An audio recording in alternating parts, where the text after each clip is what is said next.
Hello friends, मैं हूं गौरव। आज हम स्टार्ट करने जा रहे हैं चैप्टर 15 डीएवी स्कूल के साइंस को।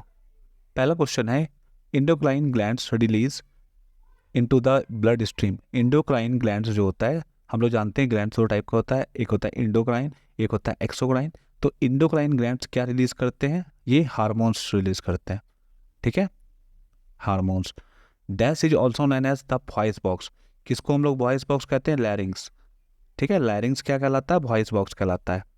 Acne or pimples are common in the adolescents due to increased production of sebum by the, ये sebum होता है सेबेसियस ग्लैंड से, SEBACEOUS। सेबेसियस ग्लैंड क्या करता है? सेबम प्रोड्यूस करता है, जिसके कारण से पिंपल और एक्नी हम लोग के चेहरे पे निकल जाते हैं। ठीक है।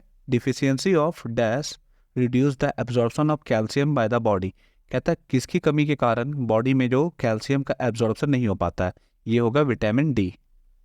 विटामिन डी की कमी के कारण कैल्शियम का एब्जॉर्प्शन बॉडी में नहीं हो पाता है। Dash hormones is essential for the metamorphosis to happen in a frog. Metamorphosis क्या होता है?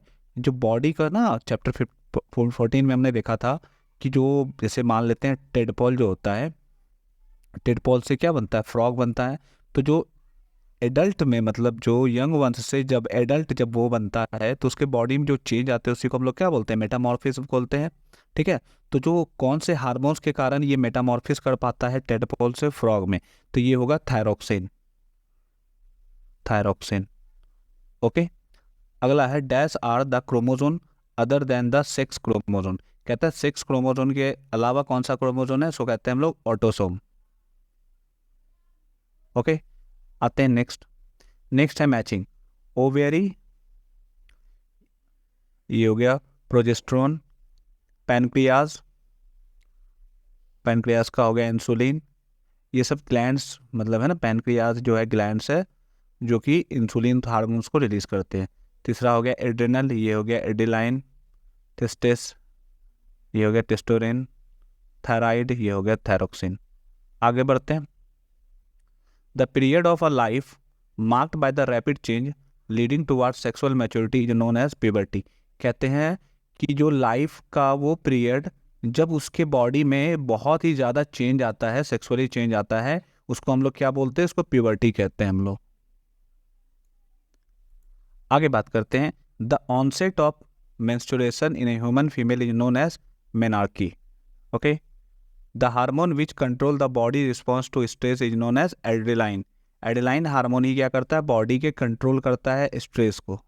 आगे, out of the following one that does not produce hormones. कहता है कौन सा हार्मोन्स नहीं प्रोड्यूस होता है? तो ये होगा सेबेसियस ग्लैंड्स। अगला है, the mineral whose presence is essential for the tadpole to grow into a frog. वो कौन सा हो गया? आयोडीन। अभी हम लोग देखे थे ना, आयोडीन कौन सा ग्लैंड छोड़ता है? थायरोक्सिन। थायरोक्सिन ग्लैंड से छूटता है आयोडीन। आते हैं नेक्स्ट।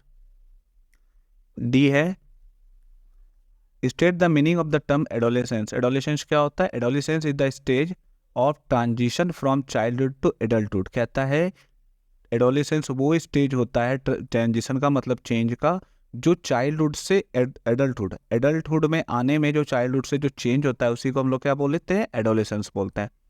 अगला है, define puberty, state the various factor which influence it. कहता है कि प्यूबर्टी बतलाइए और कौन कौन से कारण हैं जो इसको प्रभावित करते हैं। The initial phase of in adolescence is marked by the certain dramatic change in the body. कहता है कि जो बॉडी का इनिशियल फेज होता है एडोलेसेंस के समय, इसमें बॉडी में बहुत सारे ड्रामेटिक चेंज देखने को मिलते हैं। ड्रामेटिक चेंज दैट मीन्स जिसको हम लोग विजिबली कर देख सकते हैं, उस तरह के चेंज बॉडी में होते हैं। इसी को हम लोग क्या बोलते हैं? इस पीरियड को हम लोग प्यूबर्टी बोलते हैं। इसके हम लोग को क्या क्या इन्फ्लुएंस होता है? Diet, gene, environment influence. Okay. आगे बढ़ते हैं। इंडोक्राइन ग्लैंड्स को हम लोग डक्टिलेस ग्लैंड्स कहते हैं। क्यों कहते हैं? क्योंकि endocrine glands are also known as ductless gland because they don't have any duct. इसमें किसी भी तरह का डक्ट नहीं होता है। ठीक है। They pour their secretion directly into the blood stream. Duct का मतलब कुछ हो गया थैला टाइप का, कुछ नहीं होता है, डायरेक्टली क्या होता है? ये ब्लड स्ट्रीम में ही सेक्रेशन करता है, इसलिए हम लोग इसको क्या बोलते हैं? इसको डक्टलेस ग्लैंड्स बोलते हैं। आगे बढ़ते हैं। Why do tadpoles growing in iodine deficient water fail to grow into frog. कहता है वैसे पानी जिसमें आयोडीन की कमी होती है तो जो मेंढक है टेडपोल से वो फ्रॉग क्यों नहीं बन पाता है। अभी हम लोग देखे थे ना टेडपोल को फ्रॉग बनने के लिए कौन सा हार्मोन चाहिए, थायरोक्सिन और आयोडीन चाहिए। तो वही कह रहा है tadpole growing in iodine deficient water fails to grow into frog because iodine is needed for the production of thyroxine. वही बात है ना कि थायरोक्सिन के निर्माण के लिए, प्रोडक्शन के लिए हम लोग को क्या चाहिए, आयोडीन चाहिए। और जो थायरोक्सिन हार्मोन है ये प्रोड्यूस होता है किससे, थायराइड ग्लैंड से। ठीक है, इज इसेंशियल, यही इसेंशियल है उसका मेटामॉर्फिस करने के लिए। मेटामॉर्फिस अभी बताया था मैंने कि मेटामॉर्फिस क्या होता है, यंग वन से जब वो एडल्टहुड में आता है तो उसके बॉडी में जो चेंज आते हैं उसी को हम लोग क्या बोलते हैं, मेटामॉर्फिस बोलते हैं। आगे है नेक्स्ट क्वेश्चन है how does the pituitary glands control the maturation of the gonads. कहता है मैच्योरेशन जो होता है उसको कंट्रोल कैसे करता है पिट्यूटरी ग्लैंड। तो pituitary gland in the brain, ये ब्रेन में होता है। पिट्यूटरी ग्लैंड कहाँ पाया जाता है, ब्रेन में, जो सेक्रेट करता है हार्मोन्स को, जिसके कारण से क्या होता है, एक्टिवेट हो जाता है क्या चीज़, ओवेरीज और टेस्टेट्स।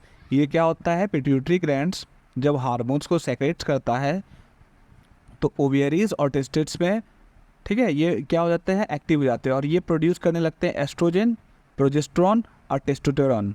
ठीक, ये क्या करते हैं, हम लोग के मैच्योरेशन को कंट्रोल करते हैं या हेल्प करते हैं उसमें। आगे है women above the age of 50, कहता है 50 से अधिक उम्र की women generally unable to birth to children. कहती है 50 से उम्र के ज़्यादा की जो महिलाएं होती है वो बच्चे को जन्म नहीं दे पाती है, तो उसका कारण बतलाना है। द मेंस्ट्रुएशन साइकिल स्टॉप्स, कहता है जैसे एज 50 जैसे ज़्यादा होता है जो मेंस्ट्रुएशन साइकिल है वो स्टॉप हो जाता है। ठीक है, जब ऐसे जो रुकता कब है, ये 45 से 50 के एज में ही क्या हो जाता है, रुक जाता है। This mark the end of reproductive phase, ये बतलाता है कि उसका रिप्रोडक्टिव फेज क्या हो गया, ख़त्म हो गया। हेंस इसलिए एबव 50 वाली जो महिलाएं होती है वो बर्थ नहीं कर पाती है किसको, किसी भी चिल्ड्रन को। नेक्स्ट आते हैं, ये है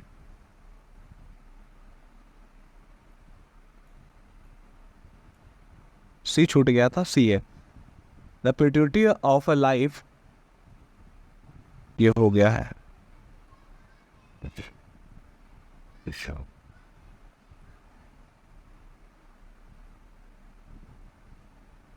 आते हैं क्वेश्चन नंबर ई पे।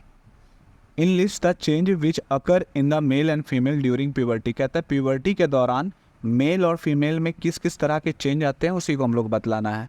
ठीक है, तो हम लोग ये जानते हैं बहुत सारे चेंज आते हैं। पहला बात करते हैं हम लोग इंक्रीज इन हाइट।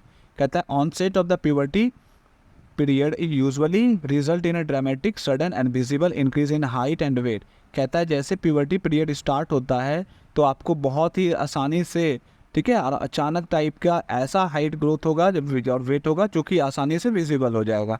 मतलब जैसे प्यूबर्टी स्टेज में आता है तो उसका हाइट वेट जो है आसानी से बढ़ने लगता है। ठीक है, जो आपको दिख जाएगा। The spurt in physical growth is more evident in the girls between 11 to 13 years of age. कहता है लड़की लोग में आपको 11 से लेकर 13 तक में उसके बॉडी में फिजिकल ग्रोथ में आपको अंतर देखने को मिल जाएगा। ठीक है, जबकि मेल में ये 13 से 15 होता है। आगे size of the heart and lungs, there are change in the size of the heart and lungs, these are less apparent. कहता है हार्ट और लंग्स में भी क्या होता है, चेंज होता है साइज में, लेकिन ये बहुत कम होता है ना, ये बहुत कम होता है। ठीक, बट इक्वली इंपॉर्टेंट, दोनों में सेम होता है, बॉयज़ में और गर्ल्स में दोनों में लंग्स और हार्ट का साइज बढ़ता है लेकिन उतना बढ़ता नहीं है। There is an increase in the size and capacity of the lungs too. आगे है change in the body shape, body के शेप में। कहता है इसमें बॉडी शेप में बहुत सारा अंतर हो जाएगा। Many change takes place in the shape and size of the body, this change are different for boys and girls. Body change में से बॉयज़ में मोस्टेस आ जाता है ना, ब्रेड निकलने लगते हैं, लड़की में भी होता है ब्रेस्ट बनने लगता है। तो ये जो चेंज होते हैं ये आसानी से विजिबल हो जाते हैं बॉडी शेप में। वॉइस, जो वॉइस होता है वो डीप हो जाता है। ठीक, जैसे जैसे एज होगा कोई लड़का का है उसका आवाज़ उतना ही भारी होता चला जाता है। Larynx is present in the throat which gives drastic pitch characteristics pitch of voice to every individual. कहता है जैसे जैसे वो प्यूबर्टी में आता है उसका आवाज़ क्या होता है, एक निश्चित आवाज़ टाइप का उसका वॉल्यूम पिच हो जाता है, जिसके कारण उसका आवाज़ चेंज हो जाता है। Increased activity of sweat and sebaceous gland, कहता है the sweat glands of the body develop fully during puberty. कहता है कि बॉडी में जो स्वेट ग्लैंड्स है, स्वेट ग्लैंड मतलब जिससे पसीना निकलता है, वो पूरे तरीक़ा से डेवलप्ड हो जाता है, ठीक। और जो पसीना आने का स्पीड है वो भी क्या होता है, बढ़ जाता है। आगे acne and pimples are common among adolescent. चेहरे में पिंपल्स आना क्या हो जाता है, कॉमन आ जाता है। किसके कारण से, सेबेसियस ग्लैंड्स के कारण से। नेक्स्ट क्वेश्चन है Arun and his sister Arunima are both teenagers. दोनों टीनेजर्स हैं, दैट मीन्स लेस देन 180 मतलब 18, वो 18 से क्या है, कम है। Arunima observe a swelling on her neck following which she visited doctor. कहता है उसका गले में क्या हो गया, स्वेलिंग हो गया, फूल गया, तो वो डॉक्टर से मिलती है। The doctor identifies it to be a deficiency disease. तो डॉक्टर ने पहचान लिया कि ये क्या, एक डिफिशियंसी डिजीज है, किसी चीज़ की कमी के कारण होने वाली बीमारी है, और उसको क्या कर दिया, मेडिसिन प्रिस्क्राइब कर दिया गया। Along with the suggestion dietary modification, साथ ही साथ उसको खाना क्या है उसको सजेशन करते हुए डॉक्टर ने उसे क्या कर दिया, मेडिसिन प्रिस्क्राइब कर दिया। A few months later Arun observe a small protrusion on the throat. उसको गला में थोड़ा सा दिक्कत हुआ, वो भी डॉक्टर से मिला।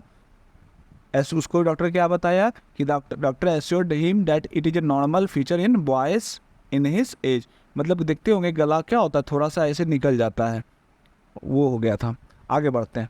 पहला क्वेश्चन है identify the disease Arunima. Arunima का क्या, कौन सा डिजीज हो गया, तो देखिए ग्वाइटर कहते हैं, जो गला लटक जाता है ना आयोडीन की कमी से, तो वो क्या कहलाता है, ग्वाइटर। विटामिन डी की कमी से होता है, वो स्वेलिंग उसी कारण से हुआ था। What do you think that no medication was prescribed for Arun. कहता है Adam's apple has developed in, वही कह रहा है ना कि उसमें क्या हुआ, एडम्स एप्पल हुआ, ये गले के पास जो थोड़ा सा बाहर निकल जाता है इसको हम लोग क्या बोलते हैं, एडम्स एप्पल। तो उसी के कारण उसका थोड़ा सा बाहर हो गया। इट इज़ नॉर्मल डेवलपमेंट है बॉयज़, ये बॉयज़ में क्या है, नॉर्मल डेवलपमेंट, इसको कोई दवाई का ज़रूरत नहीं है। Third question, discuss how the sex of the unborn child gets determined in the human beings. कहता है कि कैसे कि जो लड़का होगा या लड़की होगा, अनबॉर्न चाइल्ड, कैसे पता चल जाता है ह्यूमन बींग्स में। ह्यूमन बींग्स हैव 46 क्रोमोजोन, हम लोग जानते हैं, हम लोग 46 क्रोमोजोन होता है in the nucleus of the cell, cell के न्यूक्लियस में, जिसमें से 44 क्या होते हैं, ऑटोसोम होते हैं, मतलब एक जैसे होते हैं। And the last pair is term as 6 chromosome, last वाला क्या होता है, 6 क्रोमोजोन। 44 ये हो गए और ये 6 क्रोमोजोन दो होते हैं, तो that is 46। The last pair of different in males, जैसे मेल वाले होगा तो उसमें दोनों क्या होगा, एक्स और वाई। 44 दोनों में सेम होता है, ठीक है। अगर हम लोग बात करें टोटल क्रोमोजोन की तो 46 होगा, तो 44 इसमें भी सेम होगा, 44 इसमें भी सेम होगा। लेकिन जो मेल होंगे उसमें लास्ट क्रोमोजोन क्या होंगे, एक्स वाई। 44 ये 45 ये 46। अब फीमेल वाला में क्या होगा, दोनों एक्स एक्स होगा, ओके। तो वही कह रहा था, the egg will always have 22 plus X chromosome while a sperm will have 22 plus X और Y। कहता है जो एग होगा उसमें अगर मान लीजिए वो फीमेल है तो उसके एग में क्या होगा, 22 प्लस X ही होगा, जबकि जो मेल वाला होगा तो स्पर्म में क्या होगा, 22 प्लस X होगा या 22 प्लस Y होगा। ड्यूरिंग फर्टिलाइजेशन, फर्टिलाइजेशन के समय जो एग फ्यूज़ होता है, अगर वो 22 प्लस Y हुआ तो डेवलप्ड हो जाएगा मेल चाइल्ड में, अगर वो जो 22 प्लस X हुआ तो वो क्या हो जाएगा, फीमेल चाइल्ड में बन जाएगा। आगे आते हैं, enlist the event that regularly occur in the female reproductive system after the onset of puberty until menopause.